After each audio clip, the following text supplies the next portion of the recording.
I'm about to tell you 5 top tips on how to avoid LinkedIn's new block. So this is happening to people doing automation and also some people who are not doing any automation at all and are just very active users trying to outreach for themselves.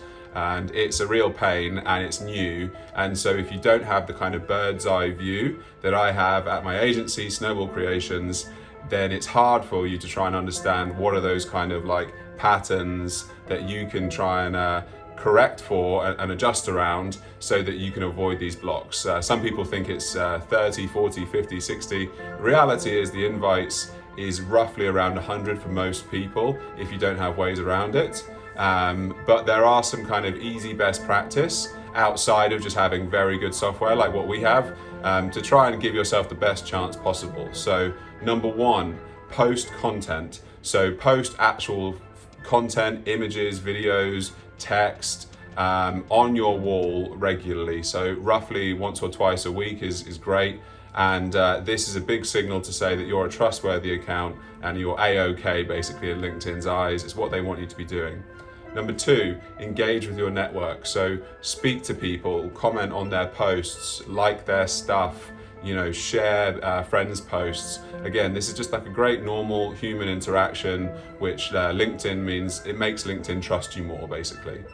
Number 3 is try other types of outreach. So there's not just the LinkedIn invite, there's also the in-mail, and there's many others that we use personally. We have multiple different campaigns running for each of our clients to be able to actually still have a huge amount of actions going out each day to still deliver unbelievably good results, even with that block being a kind of somewhat of an issue no matter who you are. Number 5, make sure your copy is not salesy. Don't sound like a salesperson. Ultimately, good sales is actually just solving someone's problem, speaking to them as a human, really like focusing in on them and their problem rather than a generic message, rather than a spammy kind of message. So this is really important because if you get flagged for spam and you're just not putting the effort in to your copy and you do bad searches that don't like correlate into small niches that you can really then target well, you're going to come across terribly and people will hate you and you won't get any responses and you'll get flagged. So not only will you get bad response rates, you'll also get blocks.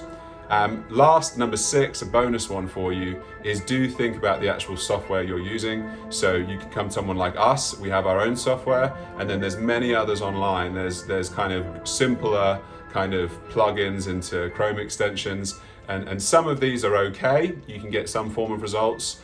Some of them are perfectly good, and then some are, to be frank, dangerous. Like they don't have enough cloaking going on, so LinkedIn can recognize them. And if you keep using those types of softwares, you can get more long-term blocks and cause your account real issues, and it'll destroy organic reach as well as stopping you from doing the invites. So just be aware and be cautious of who you work with to try and get your LinkedIn lead generation managed. So hopefully these will help. Please do leave a comment what you thought, and if you have any questions as well, I always love to try and answer any other questions you might have. And yeah, as ever, I wish you luck.